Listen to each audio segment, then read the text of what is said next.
sistema. Una de las características de JavaScript, empecemos por el principio. ¿Qué es JavaScript? JavaScript formalmente es un lenguaje de programación como cualquier otro.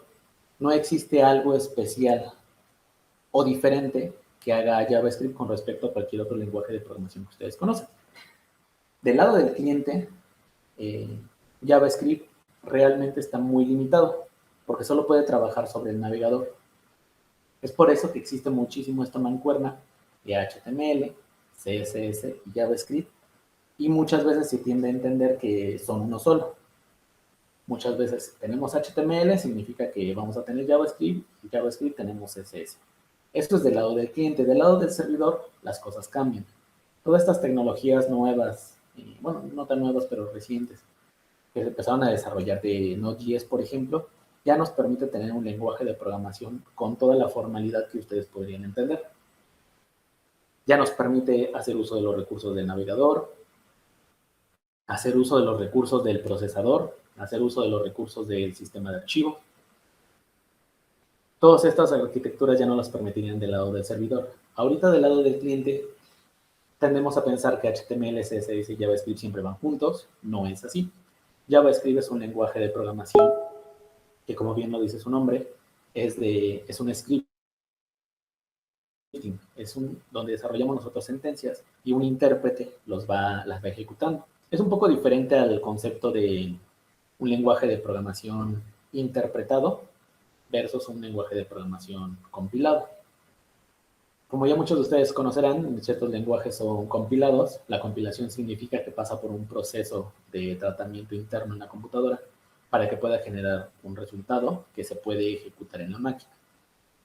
Los lenguajes compilados normalmente son lenguajes que hacen muchísimo mejor uso de los recursos de la computadora porque lo hacen directamente sobre la computadora.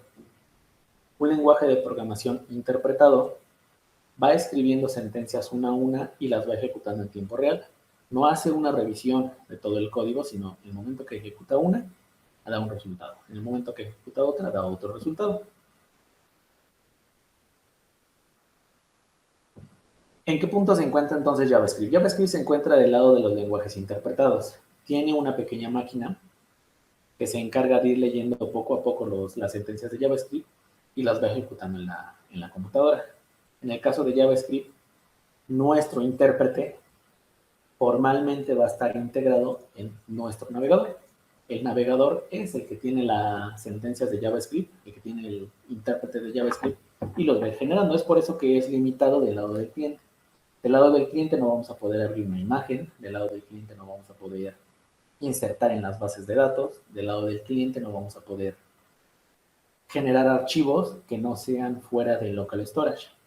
Es por eso que los navegadores tienen su propio entorno, tienen toda su estructura, y es sobre ese navegador sobre el que va a estar corriendo JavaScript. Entonces, como lo estamos trabajando directamente sobre un navegador, es por eso que existe la confusión de que HTML, JavaScript y CSS siempre van a ser lo mismo, siempre van juntos. La realidad es que no es así. Solo utilizaremos en este momento un HTML como puente para poder ver los resultados de JavaScript.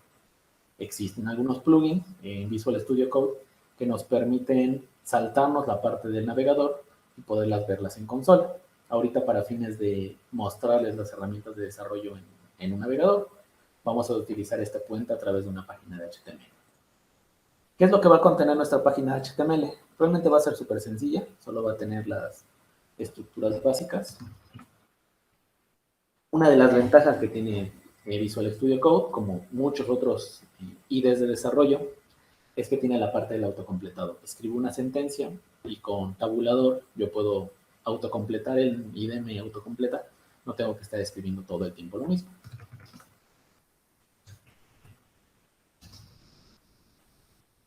Hoy vamos a hacer uso de estas etiquetas en HTML.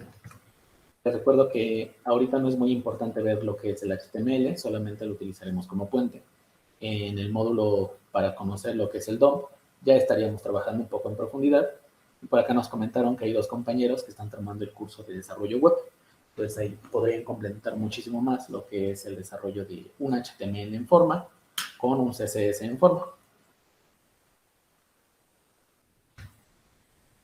Un HTML muy sencillo. Tengo un HTML muy sencillo, simplemente es el cuerpo formal del HTML con las etiquetas HTML, las etiquetas head, que me permite estructurar cierta información clave de la página, y la parte de visualización, que está comprendida por la etiqueta body.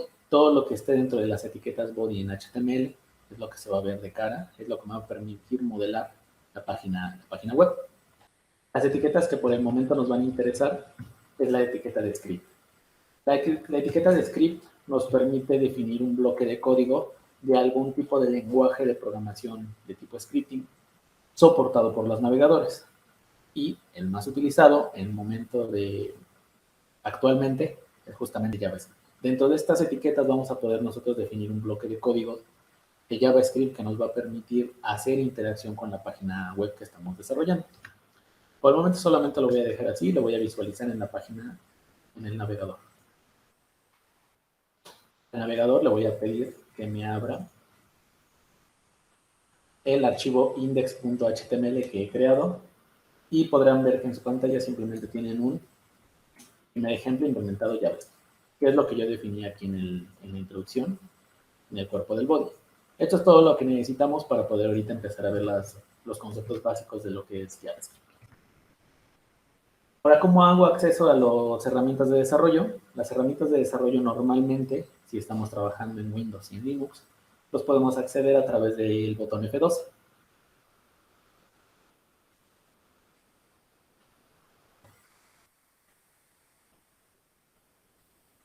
F12 lo que nos va a ver es la consola de desarrolladores. Todos los navegadores tienen una consola de desarrollo, Safari, Firefox, Opera. Muchos están basados sobre Chromium, que es el proyecto libre que trabaja principalmente el motor de renderizado sobre Google Chrome, pero muchos van a tener estas mismas herramientas de desarrollo. Tenemos en la parte superior lo que son los elementos, una descripción básica de lo que es el HTML que yo tengo desarrollado. Ahorita nuestro máximo amigo en este aspecto va a ser la pestaña de consola. Consola nos permite ver qué es lo que está pasando de manera interna con los scripts que nosotros hayamos agregado en la página. Por el momento solo tengo agregado uno, que en realidad es este pequeño bloque de código que yo tengo aquí con script. Eso es todo lo que yo necesito para ahorita poder trabajar con JavaScript, y las salidas y los resultados que yo quiera visualizar de script, de este script de JavaScript, van a estar aquí en la consola de desarrollador. Todo lo que yo vaya generando allá se va a poder ver y visualizar en esta parte de consola. Otras pestañas importantes podría ser el de source, recursos, el cual me permite visualizar cuál es la información que se está guardando en el local storage. Todo lo que nosotros necesitamos guardar, vamos a poderlo ver aquí, lo vamos a ver definido como una parte de los recursos, tanto recursos físicos como es la página web en sí, los scripts que vayamos agregando y la información del local storage que justamente vamos a estar trabajando en cursos, en otro tema, perdón. Otro importante que podemos ver cuando estamos trabajando la parte de APIs, vamos a ver la ventana de red. La ventana de red me permite ir monitoreando cuál es el comportamiento de cada una de las peticiones que mi cliente hace hacia algún servidor externo. Este servidor externo, pues bueno, puede ser un API, puede ser una base de datos, puede ser una interfaz, puede ser una implementación de GraphQL, por ejemplo, y todas esas peticiones externas las voy a estar viendo a través de la pestaña de Networks, de red. Aquí yo puedo ir filtrando de manera precisa qué es lo que quiero visualizar. Quiero visualizar todas las peticiones que se vayan haciendo, y esto significa que me va a ir mostrando el estatus y el proceso con el que se van desarrollando cada una de las herramientas que voy a ir solicitando para construir mi página, ya sea una imagen, ya sea un archivo CSS, ya sea un archivo index, algunos otros escritos de JavaScript. Voy a empezar a ver cómo se van consultando de este lado. Si refresco la página, por ejemplo, voy a ver justamente el nombre del archivo que se solicitó, el estatus, el tipo de archivo que es, y bueno, el tiempo de respuesta, cuánto pesa ese archivo y demás. Aquí yo puedo ir modificando y monitoreando cuál está siendo la comunicación entre mi cliente y el servidor. Otras importantes, performance y rendimiento y memoria. me van a permitir ir haciendo un debug más específico para saber qué parte de mi código está consumiendo más recursos. Una de las grandes dolores de cabeza de los desarrolladores web es justamente hacer que la página sea muy óptima. Ahorita muchas veces tenemos tanto teléfonos como páginas, como computadoras, tablets, que ya tienen recursos muy amplios. Ya tienen un buen procesador, tienen una gran cantidad de memoria. Y esto, pues bueno, facilita que a veces ya no nos pongamos a pensar mucho en qué tantos recursos va a consumir una página. Pero formalmente, si queremos llegar a un nivel donde nuestra aplicación es óptima, donde nuestra aplicación tiene un gran rendimiento, tenemos que buscar que el rendimiento y la memoria no se consuman con nuestra página web. De seguro muchos de ustedes les ha pasado que acceden a una página, la página se queda ahí cargando un rato, o sea, es muy lenta, y eso hace incluso que otras pestañas, otras ventanas se les vuelvan lentas. Justamente es porque el rendimiento y la memoria se están desperdiciando en una sola página. Uno de los grandes también dolores de los navegadores es buscar hacer más óptimas todos estos procesos.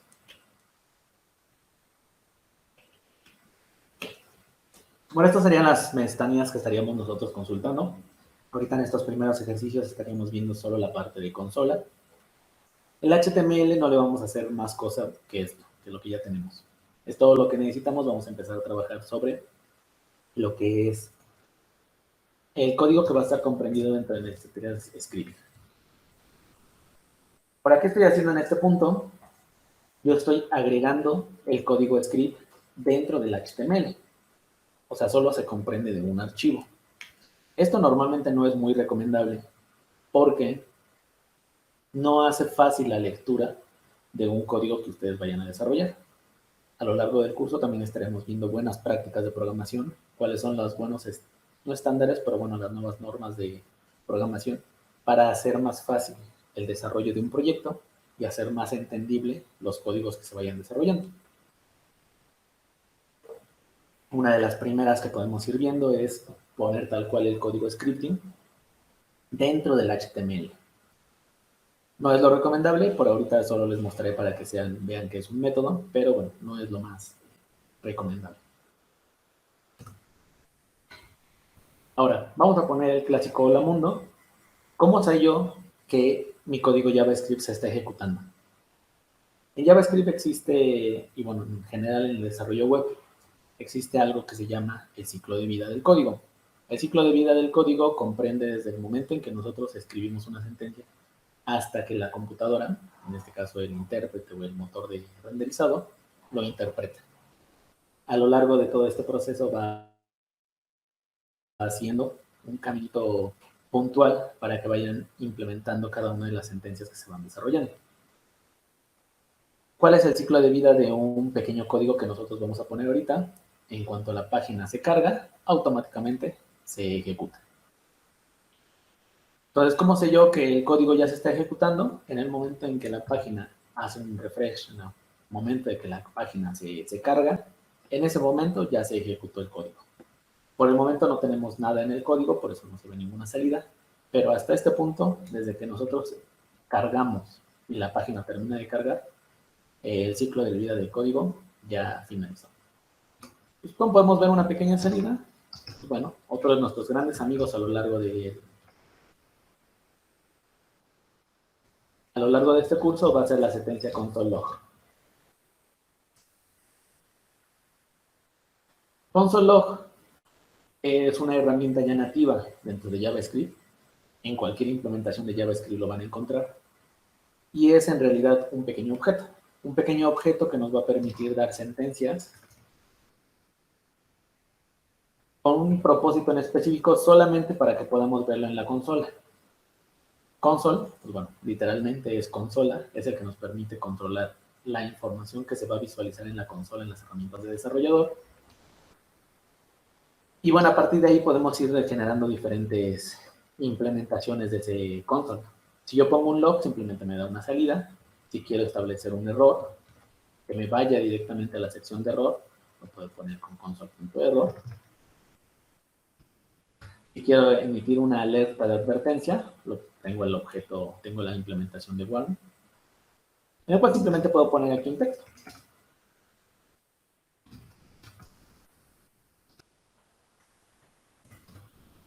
Le estoy diciendo aquí a nuestro código de JavaScript que haga uso de la consola y a través de un log, de un error y de una advertencia, me dé una salida en texto. Al momento de recargar la página, yo puedo ver que efectivamente en la consola ya tengo unas salidas, las 3 salidas diferentes. Le estoy solicitando a mi código de JavaScript que me genere un hola a través de un log, el cual es un mensaje muy sencillo.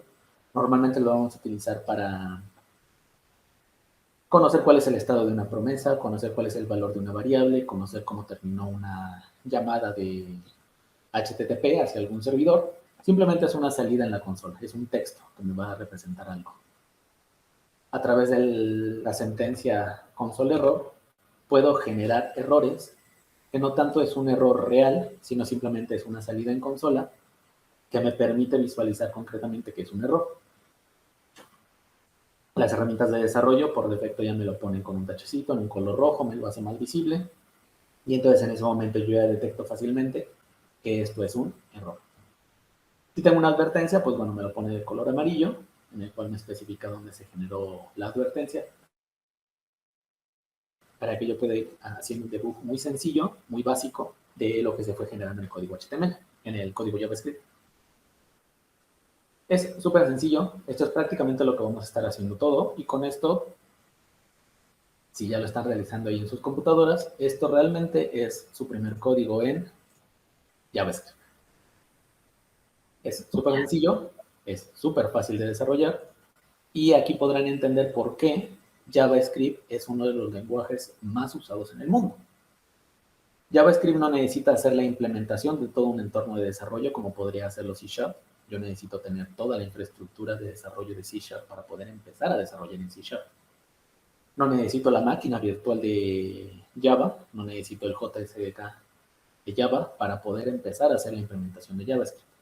No necesito saber qué es lo que es un compilador, no necesito saber qué es un intérprete, no necesito prácticamente saber nada para comenzar a desarrollar en JavaScript. ¿Por qué? Porque realmente todo lo que nosotros necesitamos para desarrollar en JavaScript en un principio, de seguro ya lo tenemos. Si tenemos una computadora, muy probablemente también tenemos un navegador, tenemos por ahí de seguro un editor de textos, y eso es todo lo que se necesita. No se necesita más para comenzar a desarrollar del lado del cliente JavaScript. Es muy rápido, es muy fácil de implementar, es muy sencillo, y una parte que yo consideraría desventaja, pero es uno de los fuertes del lenguaje de programación, es que es muy libre. Te permite, más bien, no te revisa prácticamente nada.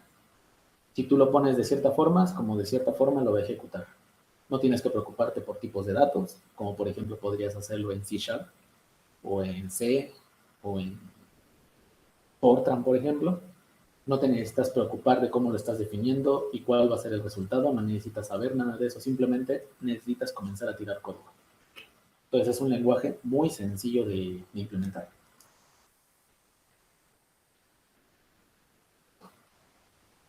¿Alguno de ustedes tiene alguna duda? Si pudieran ahí hacer el ejercicio, es realmente muy sencillo, simplemente para darles la introducción de qué es lo que vamos a estar implementando. ¿Alguien tiene alguna duda, alguna inquietud, alguna pregunta? Pero, estas tres llamadas de consola, que es log, error y warn, la intención de sería solamente para que una persona pudiera depurar, digo, por esta parte creo que el usuario no lo vería, a menos que le inspeccione los elementos del sitio web, ¿no? Sí, realmente como del lado del cliente, quienes lo van a estar utilizando mucho es personas no adeptas a la programación. Todos van a estar consultando la página de Google, por ejemplo, y es prácticamente nula la posibilidad de que una persona normal venga y abra las herramientas de desarrollo. Tal vez, de hecho, ni siquiera sabe que existen, no saben que existen, vaya. Entonces, sí, en efecto, estas herramientas y este console y estos, tanto log, error, warn e info que también tenemos por acá abajo, son solamente para los desarrolladores. Si ustedes abren, por ejemplo, Google, cualquier página que se les ocurra, todas hacen prácticamente lo mismo. Empiezan a generar salidas de desarrollo en la consola, para que vayamos conociendo el estatus formal de la aplicación. Nosotros no sabemos que están apareciendo estos errores. Nosotros como tal, usuarios que no tenemos conocimiento de programación, vemos una página y realmente vemos que está funcionando bien. Cuando carga la vemos bonita, no toda la parte visual se ve bien, acá está mi foto, está el cuadro de texto, bla, bla, bla. Pero realmente del lado de la programación de JavaScript, sí están generando errores, sí están generando warnings, sí están generando peticiones. Todo es eso justamente lo que vamos a conocer en este curso. Vamos a pasar de ser usuarios normales a ser usuarios que entienden qué es lo que está pasando acá. Entonces, ahorita por el momento solo es prácticamente un debug. Es literalmente eso, un debug que me va a permitir saber específicamente qué es lo que está pasando. Muy bien, entonces en ese momento nosotros aquí estamos forzando a que aparezcan esos mensajes, pero también hay momentos en los que se ejecutan solos, o aparecen al compilarse o al interpretarse las líneas de código. En muchas ocasiones sí.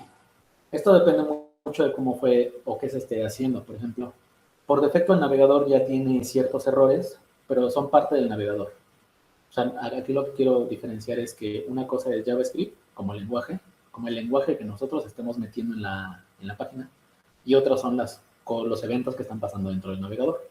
Ejemplo, este que tenemos nosotros aquí, que se llama post, http, google, bla, bla, bla, bla, bla, el primer error que nos aparece de arriba hacia abajo, no es un error que los programadores de Google hayan definido de manera directa, sino es un evento, un error que apareció dentro del navegador y se ejecutó en la consola. Entonces, muchas veces estos errores sí hay que aprender a diferenciarlos. ¿Cuáles están pasando por el navegador y cuáles están pasando porque mi código está fallando? Normalmente, si mi código está fallando, el navegador no me va a avisar. Por eso existen todas esta sentencia. Yo tengo que saber identificar en qué momento debo poner ese error para que me pueda dar una idea del momento en que se está desarrollando. ¿Por qué? Recordemos que nosotros tenemos diferentes entornos de programación. Muchos de ustedes me habían comentado que ya trabajan y ya tienen cierta experiencia con respecto al proceso de desarrollo, tanto como ingeniero de software como desarrollo en sí. Entonces, como sabrán, existen diferentes etapas en el desarrollo.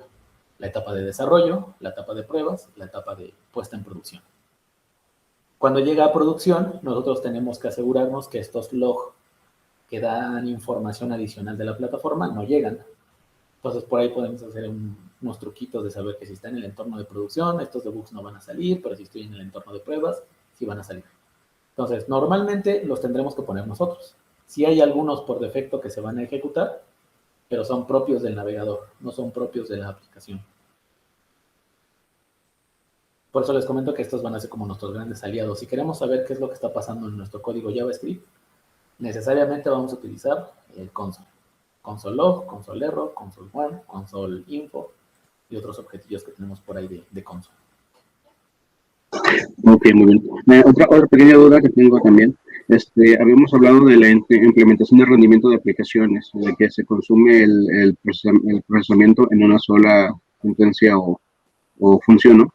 En este JavaScript existe la figura de multitarea. No. Y excelente pregunta. Con eso podemos empezar el tema, un poco la explicación de... ¿Dónde está? Acá está. La parte del asíncrono. Perdón. En efecto, muchísimas veces nosotros podemos entender, y si más que nada si estamos acostumbrados a trabajar con aplicaciones de escritorio o algún otro tipo de aplicaciones, es que conocemos y sabemos cómo funcionan los procesadores. Los procesadores modernos, principalmente, ya tienen muchísimas implementaciones para hacer programación en paralelo. Son muchas veces lo que venden comercialmente como los cores. Intel Core, Intel AMD Core, todos estos cores son justamente para hacer que la aplicación tenga diferentes tareas corriendo al mismo tiempo, que es lo que comentas de multitarea. Lamentablemente, en el caso de JavaScript, estamos atados a cómo funciona el navegador.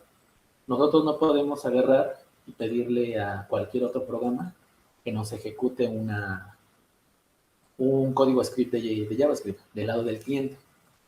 ¿Por qué? Porque el lado del cliente necesita específicamente las herramientas de el intérprete del navegador. Del lado del cliente, nosotros estamos atados a que un solo proceso va a ejecutar las sentencias. Hasta aquí le queda claro esa parte. Estamos atados al navegador y el navegador normalmente no tiene interpretación de multitareas. A nosotros nos da la impresión de que sí, porque pasan varias cosas al mismo tiempo. Entonces aquí vengo y hablo de la página de Google. Aquí vemos en la parte del navegador, en la parte de arriba, que hay dos páginas corriendo al mismo tiempo. La realidad es que no es cierto, están utilizando un mismo hilo, una misma tarea, y simplemente se están turnando para saber quién pasa por acá y quién pasa por allá. Entonces, tomando esa parte de que el navegador solo trabaja con un solo hilo, es entonces que viene el tema de la sincronicidad. ¿Qué es realmente el tema de la sincronicidad? Si nosotros, por ejemplo, vamos aquí a nuestro código,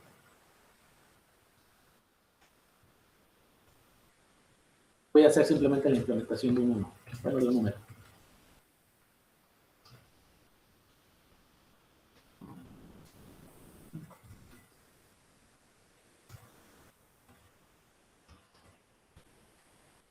Voy a comentar estas sentencias.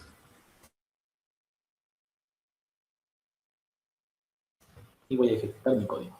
Vamos a ver en la consola que aparece 1, 2, 3, 4, 5 y 6, en el orden en que yo los puse. Eso no hay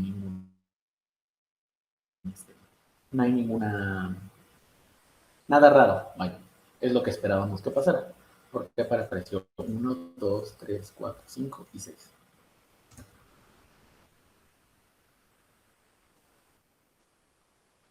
Aquí nosotros podemos entender que JavaScript está generando tareas secuenciales. Tanto el 1, el 2, el 3, el 4 no aparecieron en diferente orden. ¿Qué es lo que está pasando aquí? JavaScript viene a ser intérprete de esa línea, segunda línea, tercera línea, cuarta, quinta y sexta, y entonces me da la salida. Pero no me está saliendo como en diferente orden, vaya. O sea, no estamos apareciendo uno y otro dos y otro. Por eso, en ese sentido, JavaScript pareciera que no es asíncrono, es síncrono. ¿A qué me refiero con síncrono? Pues bueno, que empieza una, termina otra. Empieza una, termina otra. Empieza una y termina otra. Ahorita que quedémonos con este ejemplo y cuando vemos la parte de raíz, que será en un ratito, podemos ahora sí ver cómo es que pasa, que a veces se detiene y a veces no. Y es el tema del asíncrono. No es que estén haciendo tareas paralelas, sino que están haciendo tareas en una misma secuencia, pero estamos atados a lo que es el navegador. Entonces, bueno, ahorita retomaremos ese tema cuando empecemos a ver ya los arreglos principalmente, pero ahorita quedemos con la respuesta concreta que te di, que no existe multitarea en el desarrollo de JavaScript. Existe lo que es la sincronicidad, pero es un tema distinto. Entonces, no existe multitarea. Ok, gracias.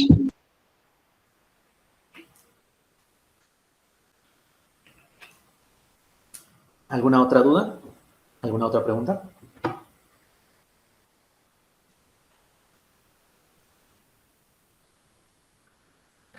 Bueno, excelente. Bueno, nada más otra característica, como de seguro muchos ya conocen de algún otro lenguaje de programación, la forma de poner comentarios en mi código será a través de una doble línea. Si quiero poner un comentario de más de una línea, texto completo, es la misma implementación como se hace en otros lenguajes. Diagonal asterisco, asterisco diagonal, me permite establecer un código. Tengo una pregunta adicional a esta parte. También he visto en algún momento, bueno, yo creo que ya muchos años, no sé si ya cambiaría, que también se pueden meter en script de Visual Basic, de otras plataformas, aparte de JavaScript. ¿Cómo identificar el HTML que se trata de Java y no de otra plataforma?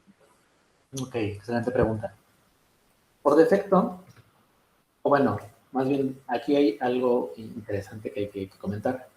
En esta parte, el navegador, los navegadores modernos principalmente, solo hacen interpretación de JavaScript. En otras técnicas donde nosotros podíamos meter otro tipo de lenguajes, no es que los metiéramos directamente, sino que el navegador tenía alguna implementación que me permitía transpilar o pasar el código de Visual Basic, por ejemplo, a su equivalente en JavaScript. nos daría la impresión de que nosotros estamos metiendo realmente la implementación de Visual Basic o de C# o de Python al navegador. La realidad es que no. ¿Por qué? ¿Por qué no se vería eso? Porque entonces eso en nuestra página web requeriría que todas las personas, todos los clientes en el mundo tengan las herramientas de Visual Basic, por ejemplo, para poder ejecutar esa página. Entonces, eso lo hace muy complicado. No todos vamos a tener, por ejemplo, Python instalados en nuestra computadora para poder realmente interpretar lo que es Python. Entonces, sin embargo, sí lo podemos hacer. Sí podemos hacer como una especie de inyección de código de tipo, de cualquier otro tipo reconocido por el navegador, que lo que va a hacer es un código de Python con las implementaciones internas del navegador, nos va a ayudar a traducirlo a una implementación de JavaScript. ¿Y cómo haríamos esa implementación? ¿Cómo nosotros le diríamos al navegador que lo que vamos a ingresar es de tipo JavaScript y no es de tipo Python o Visual Basic o cualquier otro que sea reconocido por el navegador? En el HTML nosotros podemos agregarle propiedades a cada una de estas etiquetas para modificar su comportamiento. Una de esas etiquetas que podemos utilizar es la etiqueta type, bueno, el atributo type, en el cual yo puedo decirle text JavaScript. Y entonces así al navegador yo le estoy informando que este bloque de código es un bloque de código escrito con JavaScript. Podría, por ejemplo, ponerle Python y aquí comenzar a desarrollar un script en Python, el cual me va a ayudar a transformar después a código de JavaScript. Entonces recordemos, el navegador del lado del cliente solo hace implementación de JavaScript. Cuando yo ingreso un código de texto de tipo Python o de Visual Basic o de cualquier otro, lo que realmente se está haciendo es una traducción. Pero concretamente en la pregunta, yo puedo especificarle en la etiqueta de script que esto es específicamente JavaScript. Si quiero agregar un recurso de algún otro, también podría ponerlo aquí. Simplemente tengo que estar consciente de que mi navegador tendría que soportarlo. Si no, no tendría mucho sentido, no reconocería realmente qué es. Ok, entonces si no se le pone la etiqueta, lo interpreta como que es JavaScript, ¿no? Como por default. Ajá, por default es JavaScript. Por default, de hecho aquí en las herramientas podemos ir viendo, una de las ventajas que también tiene Visual Code es que nos va agregando cierta información de lo que nosotros estamos haciendo. Por ejemplo, nos está diciendo que la etiqueta JavaScript a partir de qué estándar lo estamos implementando. Ahorita vamos a hablar de lo que es esto de S6, pero sí, en efecto, nosotros simplemente aquí, si no le ponemos nada, el navegador por sí solo va a detectar por defecto que es una escritura de JavaScript. Ok, muchas gracias. Ok. Entonces, bueno, esta es una de la primera introducción. Esto es el primer ejemplo que tenemos nosotros de JavaScript. Muy sencillo, muy rápido. Ya pueden ver por qué es el lenguaje más utilizado. No necesitas absolutamente nada adicional para poder empezar a trabajar. Y esto sería prácticamente todo. Pero bueno, vamos a ir viendo ya los detalles. Vamos a pasar al siguiente tema. Ahorita iremos retomando puntualmente algunos detalles de la introducción, por ejemplo, para ir dejando otros temas avanzando. Vamos a pasar a lo que son los tipos de datos, operaciones y variables. En cualquier lenguaje de programación nosotros necesitamos tener datos. Los datos, pues bueno, son cantidades que nos van a permitir entender la lógica, generar ciertas operaciones, generar ciertos comportamientos que nos van a definir realmente qué es lo que está pasando en el programa, definir una lógica en el programa. Como en muchos otros y prácticamente todos los lenguajes de programación existe lo que llamamos variables.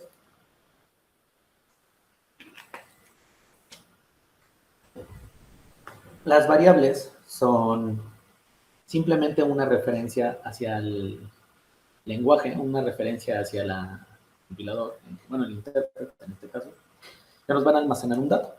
Eso es la definición clásica, sencilla, como lo pueden encontrar en cualquier otro lenguaje de programación. Es simplemente un espacio de memoria que me va a almacenar un dato, una variable. En muchos otros lenguajes de programación, el tema de las variables es un tema a veces un tanto complicado de entender porque tiene una sintaxis muy rígida. Si nos vamos, por ejemplo, a la definición de C, del lenguaje C o C++, y por defecto también C#. Nosotros, cuando manejamos variables, tenemos que definir y estar muy bien, muy conscientes de cuál es el dato que yo voy a trabajar en esa variable. Si yo quiero trabajar un número, tengo que hacer una definición de cierta forma. Si yo quiero trabajar una cadena, tengo una cadena de texto, yo tengo que hacer una definición muy concreta para especificarle al programa que ese valor de variable es una cadena de texto. Peor aún, si quiero especificarle que es una cadena de texto muy grande, tengo que hacer una cierta definición. Igual pasa en Java. Y eso es lo que hace a veces que los lenguajes de programación sean un poco complejos. Yo tengo que estar muy bien consciente y eso implica que también tengo que tener un conocimiento previo de todo lo que significa una variable. ¿Qué es lo que va a pasar con JavaScript? JavaScript, una de sus filosofías principales es hacer la programación muy sencilla. De lo más sencilla que ustedes se puedan imaginar. Que acarrea esto, que muchas cosas les quitan al programador, al desarrollador, se le quitan muchas tareas que JavaScript por defecto ya va a tratar de manera interna. Una de esas es justamente el tema de las variables.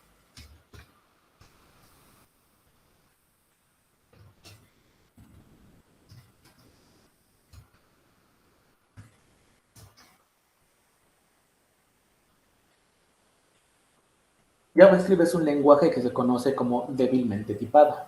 Quedémonos con esta palabra, débilmente tipado. Bueno, esta expresión, débilmente tipado. ¿A qué se refiere esta característica principal de JavaScript? Es que yo no necesito definir en el tema de variables de qué se trata mi variable, qué es lo que va a contener. Va a contener un objeto, va a contener una cadena, va a contener un número, va a contener un booleano, va a contener todos estos tipos de datos que ya ubican en otros lenguajes de programación. En JavaScript yo no necesito definir nada. Es más, ni siquiera necesito a lo largo de mi programa mantenerlo como de tipo numérico, si yo ya lo definí con un 1. Aquí en la línea 23 yo definí una variable que se llama A, que tiene un valor de 1. Entonces, a lo largo de mi programa yo no es necesario que mantenga ese valor de 1. Podría pasarlo a valor de string, booleano, ponerle una referencia, hacer todo lo que se me ocurra con esa variable. Yo no necesito como programador preocuparme por cuáles son los valores que están contenidos ahí. JavaScript por defecto va a hacer esos casteos, como conoceríamos en otros lenguajes de programación. Casteo es cambiar una variable de un tipo de valor a otro tipo de valor. Eso es lo que nosotros conocemos como casteo. En ese sentido, JavaScript no me obliga a estar consciente de esta parte. Entonces, eso acarrea dos consecuencias. Una, un lenguaje débilmente tipado me permite muchísima libertad. Me permite hacer y deshacer con los datos de mi aplicación de la manera en que a mí se me ocurre. Eso es una gran libertad del lado de un programador. Un programador ya no necesita preocuparse por esas cosas. Pero la otra consecuencia natural, y es tal vez la caótica, es que eso hace que muchas veces los programadores de tanta despreocupación que tienen, sus aplicaciones no sean óptimas. Al final del día, cada una de estas variables representa un proceso en la memoria interna de la computadora y eso representa un gasto en el procesador. En el momento en que yo no tengo ni siquiera conciencia de cómo es una variable, cómo empieza y cómo termina una variable, eso significa a la vez muchos desperdicios de recursos, mucha lógica poco clara. Todos estos valores, todas estas consecuencias tienen que recaer en la formalidad del desarrollador. Entonces tenemos dos consecuencias, mucha libertad, pero también mucho conformismo, por decirlo de algún modo. ¿Cómo hago la definición de variables en JavaScript? JavaScript tiene tres formas diferentes de definir variables. Vamos a retomar ahorita la principal. La primera es haciendo uso de la palabra reservada var para decirle al intérprete de JavaScript que esto es una variable. Voy a poner un identificador y le puedo asignar un valor. No es necesario que le asigne el valor. Yo podría hacer simplemente esta definición. Por el momento le voy a hacer la asignación simplemente de un valor. ¿Cómo voy a saber el resultado de mi Mi variable, pues bueno, ya podemos hacer otra vez uso de nuestro console. Nos vamos al navegador, ejecutamos y tenemos un 1. Eso es lo que contiene mi variable. Entonces yo ya tengo una definición de una pequeña variable.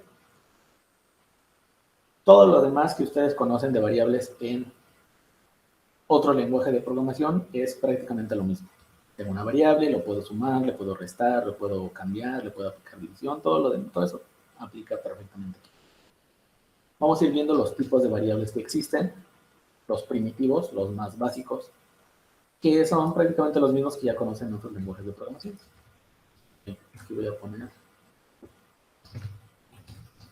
variable numérica. Ahora, detalle importante, JavaScript no me obliga a poner este punto y coma. Muchos lenguajes de programación es un quebradero de cabezas cuando sí tenemos la obligación de poner el punto y coma para señalar el fin de una sentencia. JavaScript no es necesario. Yo podría o no ponerlo. Esto, pues bueno, vuelve al mismo detalle de que es fácil desarrollar, ya no preocuparse por estos detalles. Yo no voy a tener errores donde intento correr mi programa y de repente algo falla porque me hace falta un punto y coma. Los que han trabajado con lenguajes de alto nivel en escritorio me entenderán que eso a veces es un problema, encontrar dónde faltó el punto y coma.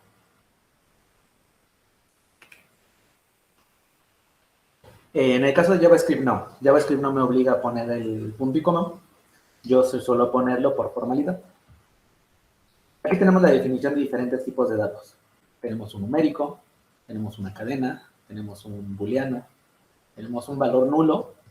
En JavaScript es muy utilizado y tiene una relevancia mayúscula el valor de nulo. Valor de nulo no es un valor vacío, no es un valor que no exista. Es un valor que sí existe, bueno, está en una referencia en la memoria, pero no tiene ningún tipo de dato. Es, digamos, el genérico del que parten todos los valores, tipos de datos adicionales, el valor nulo. Esto es muy diferente a tener, por ejemplo, un valor vacío o un valor no definido. Nulo es un valor en sí mismo. No está vacío porque realmente contiene un valor nulo. Entonces no es un valor vacío. Pero sí lo vamos a encontrar muchas veces. Muchas veces cuando no encuentro una referencia a JavaScript, JavaScript nos va a regresar un valor nulo. Muchas veces lo confundimos con lo que es un valor vacío. Ahorita veremos qué es un valor vacío. También otros tipos de datos que se consideran como básicos es el array y los objetos. Pues aquí tenemos diferentes objetos, diferentes definiciones. Vamos a darle salida con el console log. En la primera salida tenemos un tipo numérico. El tipo numérico en JavaScript no es necesario establecer si es lo que conocemos en otros lenguajes de programación como flotante o un decimal grande, decimal corto. Todo esto ya lo resuelve por sí mismo JavaScript. JavaScript si detecta un decimal muy grande, vaya, con muchos décimos, ya lo transforma y lo castea para que sea tratado como un decimal grande. Yo no necesito ni siquiera decirle que es un decimal. Aquí en el caso del nombre, vamos a ponerle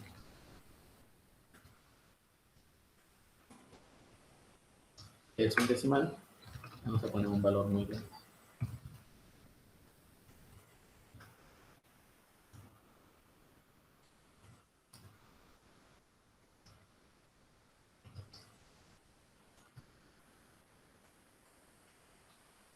Bueno, realmente no es tan grande, pero el chiste del ejemplo es simplemente, yo no necesito definir nada. Simplemente necesito que se vuelva o tratarlo como si fuera un valor. Es una variable, es un valor cualquiera. Tenemos en el primer ejemplo un número entero, un decimal, una cadena de texto que puede ser todo el largo que la memoria RAM de mi computadora me lo permita. Un valor booleano, en este caso es falso.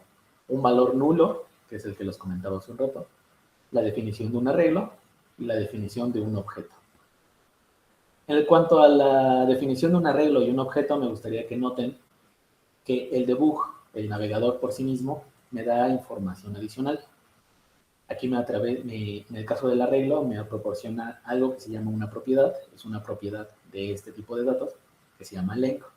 Length me permite tener definido cuál es la longitud de mi arreglo. Yo podría poner un montón de contenidos en el arreglo y por defecto length ya me va contar cuántos elementos están contenidos en este array.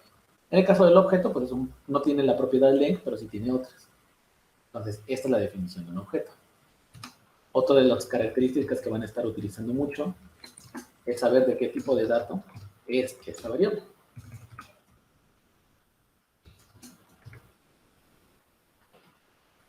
Esta característica typeof me permite recuperar en una cadena de texto cuál es el tipo de dato que yo estoy en ese momento utilizando. Y esto no solo sirve para tipos de datos, también sirve para saber cuál es la clase a la que pertenece un objeto, cuál es la definición del constructor de un array, cuál es la definición del constructor de un objeto. Es una de las cosas que les puede ayudar mucho para saber por qué a lo mejor su lógica no está funcionando bien, es saber exactamente qué tipo de datos está trabajando en ese momento esa variable. En el caso del number, bueno, en el caso de los números, es tal cual el número entero y el número flotante se consideran como de la misma. En el caso de una cadena, me retorna que es un string, un booleano, un boolean. Y en el caso de los tres últimos, si se dan cuenta, me los toma como un objeto. Esta es otra de las características del lenguaje JavaScript. JavaScript, ciertos tipos de datos, y no es que prácticamente todos, ya los empieza a considerar como objetos. Eso es como lo que podríamos entender en otros lenguajes de programación, como por ejemplo Java. Java podemos entender que prácticamente todo es un objeto. Igual C# tiende mucho a la estructura de que todo lo que está en C# es un objeto. Tiene propiedades, tiene atributos, todo lo que conocen de la programación orientada a objetos. Eso lo podemos ver en los últimos tres valores. El valor nulo lo toma como objeto, lo cual significa que tiene propiedades, tiene características, tiene atributos, tiene métodos. En el caso del array, en el caso de los objetos de la notación JSON, también tiene todas estas propiedades.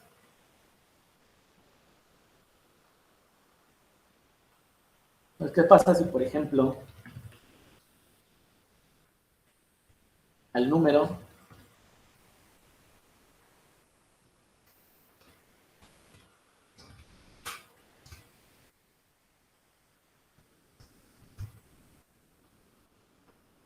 le voy a aplicar una operación de suma, pero lo que le estoy pasando en contrapartida es una cadena de texto?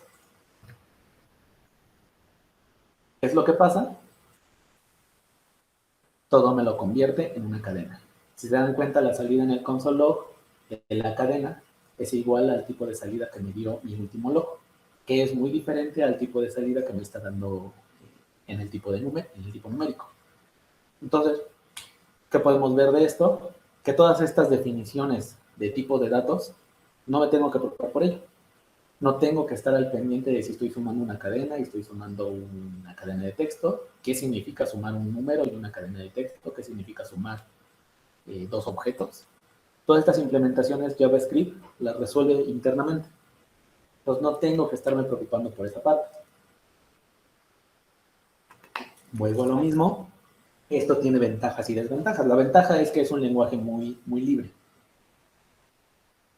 No tengo que tener muchísimos conocimientos, muchísimos antecedentes de JavaScript, de programación en sí. No tengo que tener conocimientos previos de programación para poder empezar a desarrollar. ¿Cuál es la diferencia? Que no tener el conocimiento de estas características o de una programación previa me lleva a que se generan muchísimos errores en mis programas.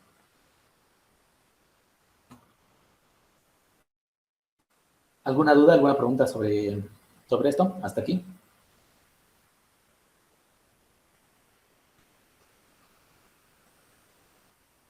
Todo bien.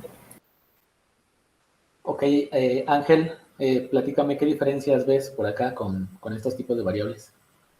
¿Los ves más fáciles, los ves más difíciles? Híjole, es que es punto, tienen un punto a favor y uno en contra, porque sí es más fácil y es más fácil trabajar con ello, pero también se me hace que va a ser más difícil detectar errores o algo con este tipo de variables que pueden tomar diferentes tipos de datos a la vez.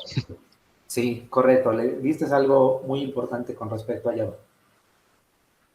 Es a veces, si no se tiene una estructura de programación, que bueno, la ventaja de lo que veo en general de este grupo que está tomando este curso, todos ya tienen un conocimiento previo. Pues ya se han enfrentado a otros lenguajes que son más estrictos. lo que se conocería como fuertemente tipado, en el caso de las variables. En el caso de Java, por ejemplo, si tú tienes un string, a no ser que hagas la sobreescritura del método toString, no puedes sumar una cadena de texto con un número, a no ser que hagas la sobreescritura del operador de suma, en este caso. Igual C++, si no se hace la sobreescritura del método, bueno, de la operación suma, no podría sumar y de inmediato te va a soltar un error. Entonces aquí no es necesario, no tienes que preocuparte por esas cosas y justamente si no se tiene una cierta estructura para el proceso de desarrollo, JavaScript te va a tirar infinidad de errores. Ejemplo.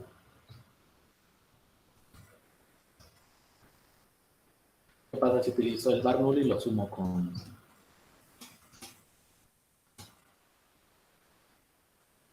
el nulo? Hasta el nulo me lo transforma en una cadena de texto. Y me deja tal cual el valor nulo. O sea, me deja tal cual el texto nulo.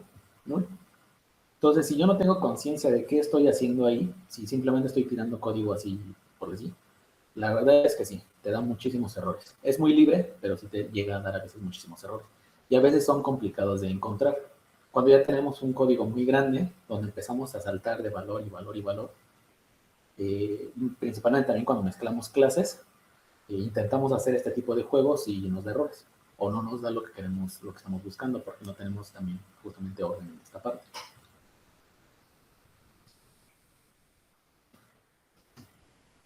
¿Qué pasa si hago la salida de un valor que no existe?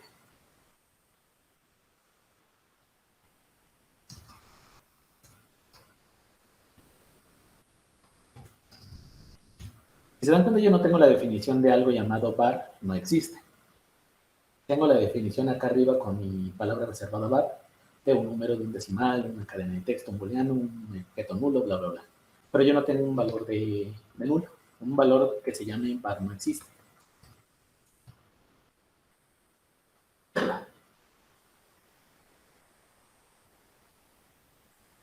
Tal vez una de las pocas ventajas que tiene JavaScript es que llega a un punto donde tampoco es tan excesivamente libre. Sí hay puntos donde necesito yo tener conciencia de qué es lo que está pasando.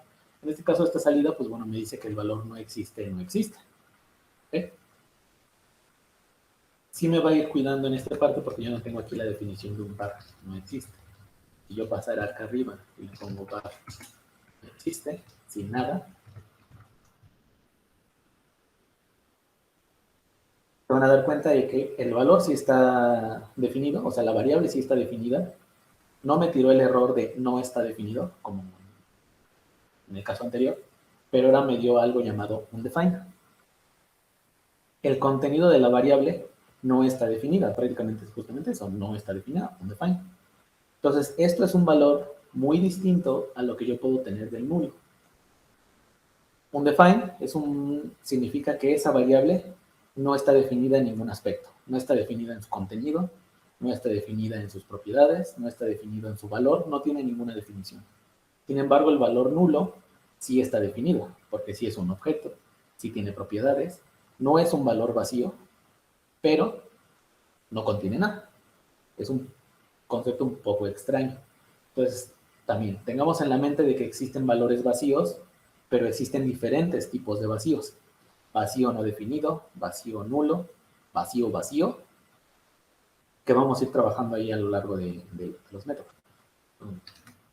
En el caso de las variables, bueno, cada una de estas variables tienen sus propiedades, iremos trabajándolas poco a poco, y ahorita vamos a ir viendo otras formas de definir variables. Una de las características de utilizar la palabra reservada var es lo que conocemos en otros lenguajes de programación como ámbito de la variable. En qué pedazos de código, en qué fragmentos de código, en qué bloques de código yo sí puedo acceder a esa variable y en qué momento no. En qué momento se sobreescribe la variable y en qué momento no. En qué momento tengo visibilidad general de la variable y en qué momento no. Y eso es lo que ahorita veremos con otras semotecnias, con otras palabras reservadas, que son, pondré aquí como comentario, ¿no? Y let. Bueno, retomando entonces, ya vimos la definición de varios tipos de variables. En general son los tipos nativos de JavaScript. Los que puedan surgir más adelante, pues realmente solo son variantes de los mismos. Estos son los primitivos. A excepción de la definición de valores nulos, array y objetos. Porque esos son en realidad implementaciones de objetos. Objetos que ya existen en Java, en JavaScript. Ya su intérprete ya los trae, ya es parte del núcleo de Java, de JavaScript. Y pues bueno, más adelante los iremos retomando un poco más. Ahora, yo les había comentado que esta es una primera implementación con variables. ¿Okay?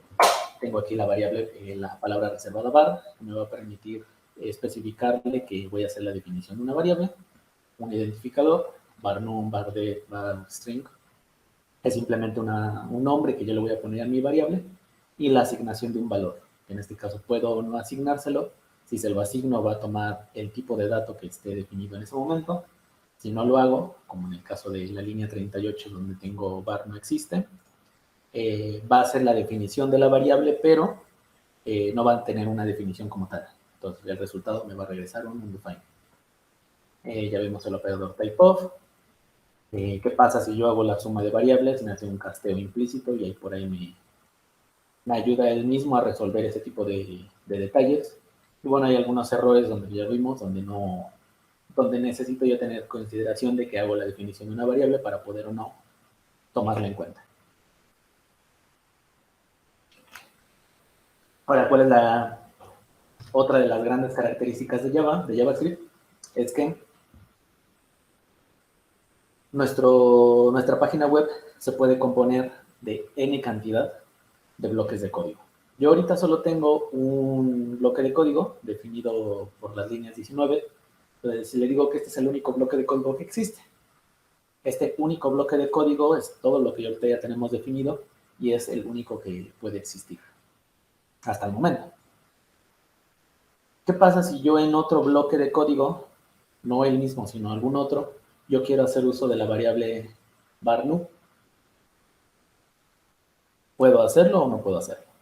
Aquellos que ya tienen un poco más de experiencia en el tema de la programación recordarán que hay muchas diferencias entre hacer la definición de una variable y utilizar una variable dentro de un bloque de código. Tengo en ese caso estos lenguajes de programación que son fuertemente tipados. Yo tengo que tener conciencia de exactamente en qué espacio es visible la variable para saber si la puedo utilizar o no. JavaScript prácticamente hace lo mismo, solo que con el detalle de que aquí existen en juego muchísimos scripts que van a poder conformar una sola página. Y incluso scripts que no solo son míos. Yo puedo utilizar scripts de algún otro desarrollador y puedo utilizarlos en mi página como si fueran míos. Obviamente respetando la propiedad intelectual del otro usuario, pero al final del día yo puedo utilizar todos los que quiera. ¿De acuerdo? ¿Qué pasa en esos casos? Hay algunos casos donde yo no voy a poder tener visibilidad de ciertas variables porque no estoy consciente de cómo estoy definiendo estas variables. Y este es lo que vamos a ver con las definiciones de constante, const, y la definición de let. Para esto voy a regresar un poco a mi código HTML. Voy a hacer la definición de un botón. Ahorita la definición de este botón realmente no es relevante. Solamente lo quiero utilizar para poder ejemplificar lo que estoy diciendo. Ok, en la línea 13 estoy haciendo la definición de un botón en el elemento del HTML y le estoy asignando una propiedad que se llama onClick. Recordemos que cuando tenemos nosotros dentro de una etiqueta este tipo de definiciones, estamos hablando de atributos. En el caso de la etiqueta de script, tenemos el atributo type, que nos va a permitir definir si este bloque de código es de tipo texto JavaScript, texto Python, texto algo que sea reconocible por el navegador. En el caso de la definición que estoy haciendo en la línea 13 es prácticamente lo mismo. Estoy haciendo la definición de un botón, le estoy agregando un atributo que se llama onClick y el botón, bueno, simplemente va a decir push button. Ahí tengo mi botón. Ahorita no hace nada porque no le estoy poniendo algún comportamiento, pero ya tengo mi botón. Entonces, ¿qué voy a necesitar? ¿Para qué voy a utilizar este botón? Esta definición es simplemente para poderles ejemplificar cómo se comportan estas definiciones de var, cuál es la definición, cuál es la diferencia de hacer definiciones con const y hacer definiciones con let. La definición, como lo conocemos como ámbito de la variable, es simplemente qué visibilidad va a tener con respecto a otros fragmentos de código una variable determinada. En este caso, cuando yo hago la definición usando la palabra reservada var, es como en otros lenguajes de programación conocemos, es una definición local, es en el mismo ámbito en donde esté definida.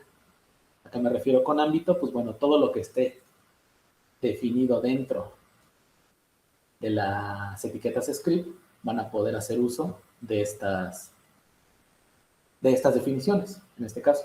Cuando yo hago la definición de algo que cambia de ámbito, o sea, empieza a generar en la memoria RAM un espacio propio para poder trabajar, es donde entonces yo voy a encontrar estos conflictos.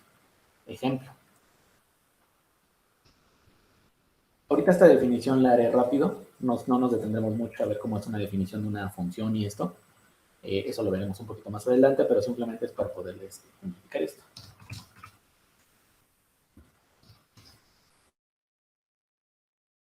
¿Qué estoy haciendo en la definición ahorita? Simplemente estoy haciendo la creación de una función, la palabra reservada function, me permite especificar la JavaScript que lo que estoy haciendo es una definición de un bloque de código, de una función, y en la parte de abajo simplemente la estoy mandando a llamar. No estoy haciendo realmente gran cosa, ¿de acuerdo? Dentro de esta función, el cuerpo de esta función, estoy definiendo algo llamado var_num con un valor igual a 0 y estoy dando una salida de console log. Para que no nos confundamos, voy a comentar estas salidas de console log en la parte de arriba para que solo tengamos una salida de console log, ¿de acuerdo? Si me voy a mi bloque de código, esto es lo que pasa. Nosotros tenemos en la definición del código dos variables que se llaman var_num. Una que está en la parte externa de la definición de la función y una que está en la parte interna de la definición de la función. ¿Ok? Cuando yo hago la salida de un console log de la variable var_num, nos damos cuenta que nos está tomando el valor interno de la variable. No nos está tomando la definición de afuera. Tampoco nos está causando un error. Tampoco nos está diciendo que al hacer uso de la palabra reservada var, en ambos casos, estoy intentando hacer una doble definición. Para ejemplificar esa parte, voy a pasar esta misma definición en la parte de arriba. A la misma altura, si se dan cuenta, estamos teniendo ambas definiciones. var_num con valor igual a 1, y más adelante en la línea 49 estamos teniendo la definición otra vez de algo llamado var_num, pero con un igual a 0. Y yo ejecuto esto.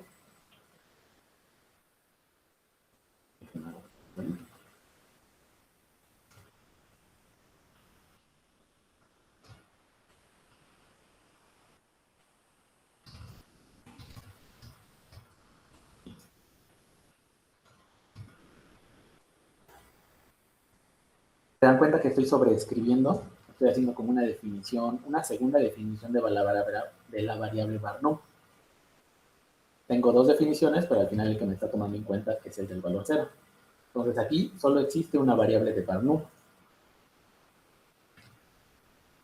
Lo voy a quitar para volverme a regresar a la parte de la función. ¿Qué pasa si yo hago, dentro de la definición de la función, le voy a quitar el var? Simplemente estoy poniéndole un var_num.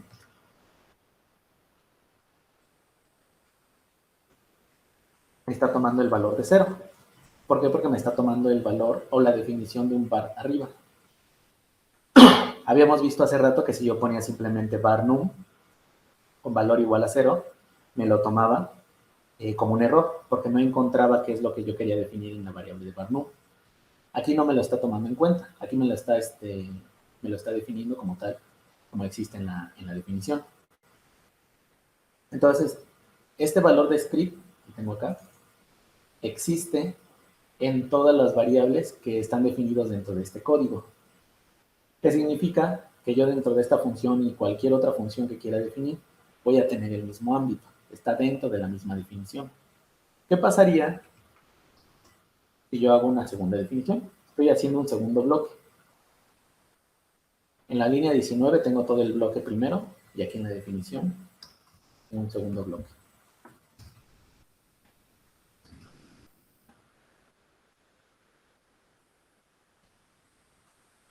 Entonces, tengo dos bloques. Ahora estoy implementando dos bloques distintos de scripts, de implementaciones de JavaScript. En el segundo no tengo una definición llamada var_num. en este bloque de código, en este. Y en este de acá, sí tengo una definición de var_num, que también puede ser modificada dentro de la función. Si yo ejecuto el código acá en esta parte, ¿qué valor creen que me dé de respuesta? ¿Me va a dar el 1? ¿Me va a dar el 0? ¿Me va a dar un definido? ¿Me va a dar nulo? ¿Qué crees que nos dé, Brian?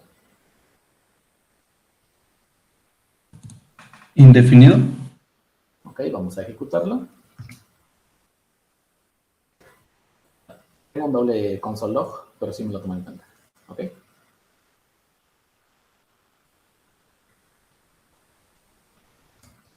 Voy a quitar este de aquí para solo tener un console log.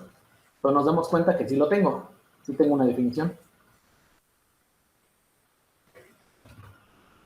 Tengo el valor de 0 y tengo el valor de 0. Le voy a cambiar el valor aquí en este. Lo voy a dejar aquí.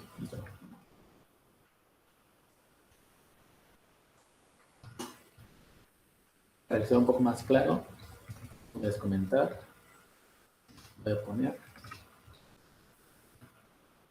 Entonces tengo tres salidas. El valor original de la primera definición, la segunda definición, la definición dentro de la variable dentro de la función y la definición dentro de otro bloque de código. Ahora, ¿por qué nos dio valor de 1, que es el valor original de la función, y este nos lo dejó como un valor en otro bloque de código, pero nos lo dejó como un 1? Sería común pensar de que nos los va a tomar definido porque dentro de este bloque de código yo no tengo una definición, no tengo algo variable var_num. Pero se dan cuenta, todo está en bloques distintos, en dos bloques separados, pero están dentro del mismo ámbito. ¿Por qué creen que estarían dentro del mismo ámbito? A ver, ya agarramos a Brian. Vamos a preguntarle a Julio. Julio, ¿por qué crees que estarían dentro del mismo ámbito?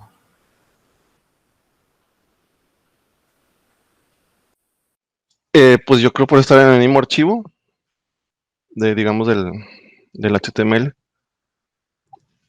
Así decía que por estar en el mismo archivo del HTML del index, los dos scripts están en el mismo archivo. Ajá. Los tenemos en el mismo objeto, ¿no? O sea, en el mismo archivo, Sí, como mencionas. ¿Sí? exacto. Ok, sí, es correcto. ¿Por qué tenemos esta definición aquí? O sea, ¿por qué tenemos la misma salida?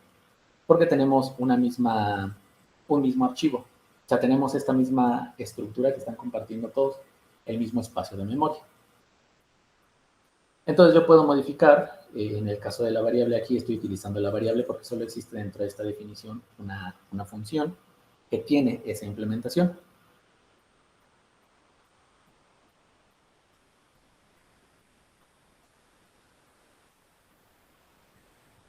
Perdón, ahí me queda una pequeña duda.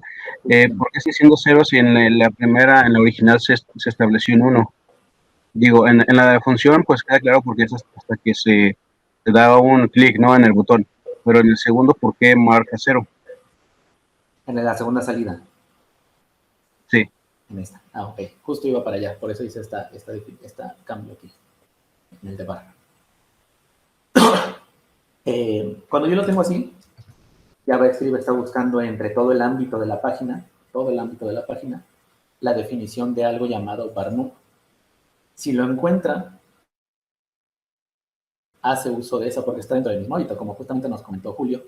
Todo pertenece a la misma página, todo pertenece al mismo espacio. Entonces, el local storage y el memoria RAM están utilizando el mismo espacio. Entonces, sí tenemos algo llamado var_num y var_num. ¿Ok? Es por eso que... Así ya lo quitan. Por eso que cuando corro el código, tengo el valor original, que es 1, el valor modificado por la variable, que es por la función, que es el 0, y el valor implementado en otro bloque de código de script, de JavaScript. Pero sí estoy acarreando la modificación. Ahora, si vamos acá y justamente hacemos un var,